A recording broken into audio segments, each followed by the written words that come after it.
যে এই লোকটা ক্ষমতা আসার পর থেকে আসলে মানুষের কোনো মনুষ্যত্ব বোধের মধ্যে নেই, এর কোনো দায় দায়িত্ব নাই। সে অপরাধীদের দায় মুক্ত করে আর তাদেরকে অপরাধীদের লালন পালন করে, এটাই হচ্ছে বাস্তব কথা। আমি এখন আপনাদের মুখ থেকে শুনতে চাই আপনাদের কষ্টের দুঃখের কথা, কারণ এই দুঃখের সাথে তো আমি নিজেও একই দিনে বাপ মা ভাই সব হারিয়েছিলাম। 6 বছর দেশেও তো আসতে পারিনি, দেশ ছাড়া ঘর ছাড়া বাড়ি ছাড়া স্বজন হারা, সেই স্বজন হারা বেদনা নিয়ে 6 বছর কাটাতে হয়েছে।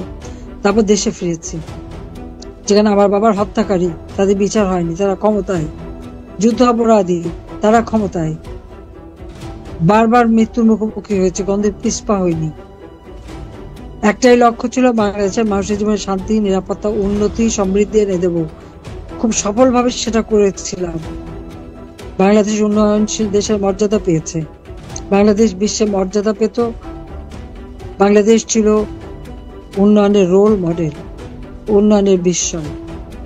সেই বাংলাদেশের সমস্ত মান সম্মান ইমেজ আজকে ধুলায় লুণ্ঠিত করে দিয়েছে। বাংলাদেশ এখন জঙ্গিদের দেশ, সন্ত্রাসের দেশ, আর এই জঙ্গির সর্দার হচ্ছে সেই মাস্টার মাইন্ড ইউনূস। এটাই হচ্ছে বাস্তব কথা। তার বিচার একদিন করতেই হবে এবং তার সাথে তার এই সমন্বয়ক এবং যে মাস্টার মাইন্ডের ছিল এবং যারা চন্দ্র, সবগুলি বিচার একদিন ইনশাল্লাহ বাংলা মাটিতে হবেই হবে।